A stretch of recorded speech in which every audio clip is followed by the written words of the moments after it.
I just really enjoyed what I had discovered in the fact that we have giant pyramids in Egypt that there are three of, and that they have what's similar to, not exactly, but similar to a Fibonacci ratio in their sizes as well. So as I understood standing waves and I looked at the geometric images and the geometric wave maps produced by the researchers in the Czech Tech University, I could immediately, visually and geometrically in my mind, transpose those images onto the cross-section of the Great Pyramid and intuitively saw that these were the answer to the age-old question of what is the function of the pyramids. And I was able to, from that, look into the resonant frequency of the Great Pyramid itself and understand that that 765-foot wavelength determined by the base length of the Great Pyramid actually correlated to the frequency of the human heartbeat at rest, which is 1.45 hertz. And so 1.45 hertz frequency gives that 765-foot wavelength, which defines the base length of the pyramid. So that was really the crux of my connection between looking at standing wave images and interpreting them as being geometric structures that correlate to the pyramids and as well to other sacred structures around the world. So what does that mean to you? Does that make it clearer for you the purpose of the pyramids? Yeah, immediately when I looked at the standing wave maps produced by the researchers, I could see that the angular inclination of the standing waves was identical to the angular inclination of the pyramid faces. And so I understood when I overlaid those images in my mind that the pyramids themselves were built to calibrate to these invisible standing wave forms, and that in the situation in the resonator that the researchers were using, the walls were creating the reflection point that was allowing standing waves to set up in that resonator. And in the case of the pyramids and the planet Earth, I realized that the opposite side of the Earth, or the antipode of the Great Pyramid in Egypt, would be the reflection point on the sphere of our planet.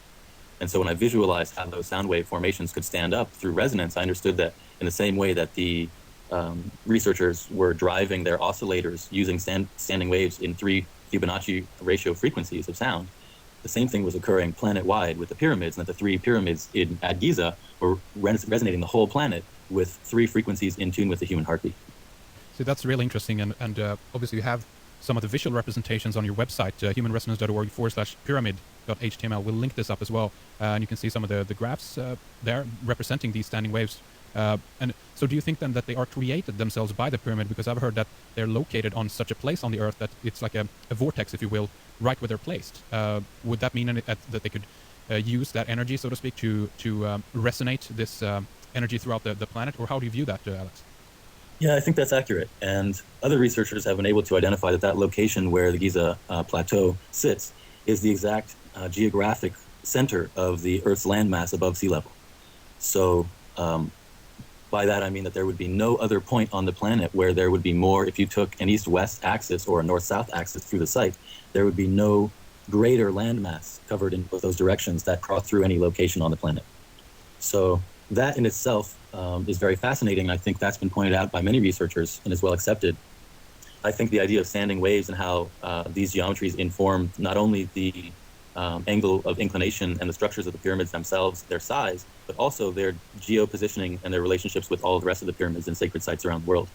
And so really the overarching work on my website and my book is to present the concept and the GPS locations of 125 temples worldwide, or sacred sites or megalithic sites, and just choose, the most major locations and just give a rundown and compare their position globally in relationship to Giza and the Great Pyramid in terms of miles and percent of Earth's circumference.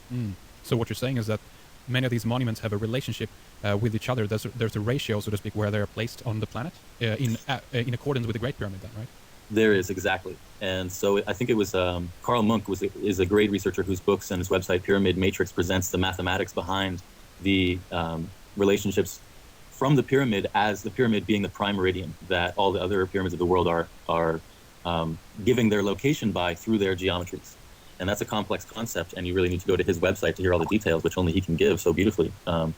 But I really went with that, with his work, and as well with the work of Jim Allison, whose work I've linked directly through my website too, that really show that this underlying mathematics and geo-positioning relationships of the world's pyramids and sacred sites is unmistakable and very sharp and exact. And the one Jim Allison spent many years working on, he presents a special alignment that he calls the sine wave of sacred sites that extends along the east-west axis of the faces of the Great Pyramid. Mm-hmm. And that line, that circumferential line, passes through Angkor Wat in Cambodia, as well as Nazca, the Nazca Plain in Peru. And it turns out that both those two sites, Angkor and Nazca, are antipodal to each other. And they show a Fibonacci relationship with Giza. So, for example, the generalized Fibonacci relationship would be 235, or given as a percent of Earth's circumference, it would be 20, 30, 50. And altogether, you would have 100% of a circle. So that would give you the pie chart. If you looked at that circle with the circumference going through those sites, you would have a pie chart that accurately represents the locations of those three sites, Giza, Angkor, and Nazca. Mm-hmm. And the distances between them are not just the generalized Fibonacci distances of 20, 30, and 50, but in fact, they are actually more precise than that. And they have 3 digits of accuracy, or 4 digits of accuracy actually in their locations, which means that they're more accurate than the generalized Fibonacci relationship. And by percent, the distance from Giza to Angkor is 19.1, and the distance from Angkor to Nazca is 50.0, and the distance from Nazca to Giza is 30.9%. So there we have very close there. Yeah, there we have a more precise Fibonacci relationship that directly reflects the Fibonacci standing waves that we've discovered on a small scale in the lab, but reflects a macro application of that the ancient Sanskrit civilization responsible for their construction had mathematically deduced. Because there's other research out there that are pointing towards what is known as precessional numbers, even within the Angkor Wat monument. But I guess if we connect it with your ideas here in terms of the standing wave, do you think that also means that there are places on the planet where we have yet to discover, let's say, something, a site, which at this point kind of leaves a question mark, if we look at this from your point of view, where there should be a monument, if you follow my train of thought there, Alex? Yes, and in fact, I think what we're learning from this work, it's really a global cymatics work, is we're learning the conditions, the preconditions that all the pyramids fit mathematically. And by that, and especially I think the crop circle phenomenon is one which is giving us this same kind of reiteration of locations and formulas that also fit this global code of infrasound standing waves, if you will, that emanate from the Great Pyramid as a center.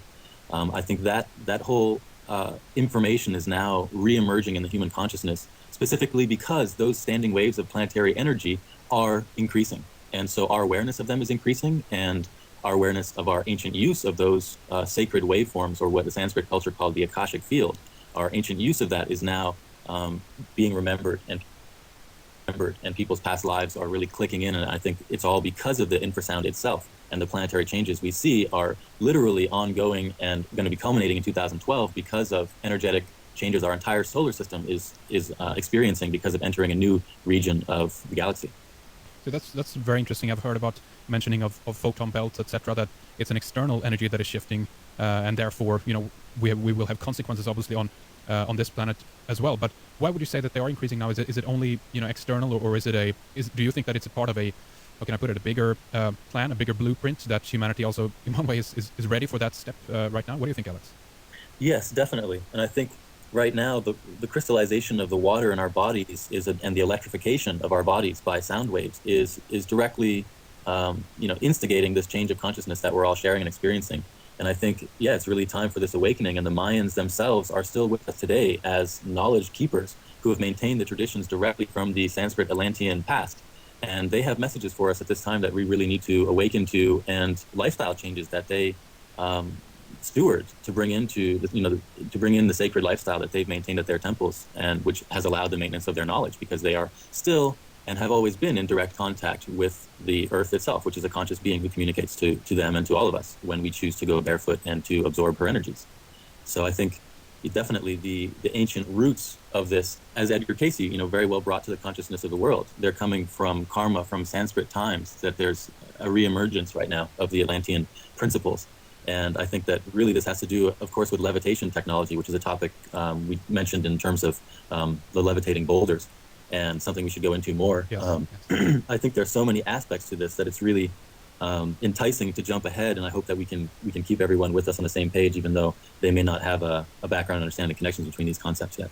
Very good idea. And I do actually want to backtrack a little bit further, just to mention as well as a kind of a preface that we're also in contact with Carl Munk at the moment to try to get him on the program to go further into the aspects of the code. So you guys out there who are not yet kind of following that, keep an eye on our website as a kind of a follow-up, as that will detail a little bit more about the relationship between different monuments across the world, etc. But from your point of view, Alex, what does that say about that ancient culture who created these monuments? Obviously, we are talking about a culture that must in some way have been in communication with each other, or do you think that they worked independently, if you will, in touch with a higher, intelligence? They on some level were unaware and unconscious of what they were doing. What's your take on that, Alex?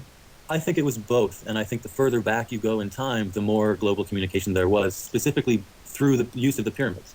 And I do believe that the Egyptian authorities have an investment in their what they're selling, and so of course the Egyptologists and the Egyptian research will not ever give us a solid date for the construction of the pyramids, because a solid date can be achieved when you're trying to identify the construction, because the pyramid stones themselves are synthetic. They're not naturally sedimented limestones. They have micro bubbles in them, as well as human hairs and a density which is definitely artificial. And so all this proves that the Sanskrit mother culture of Atlantis is the origin, the origin of the pyramids can be accounted for there, much further back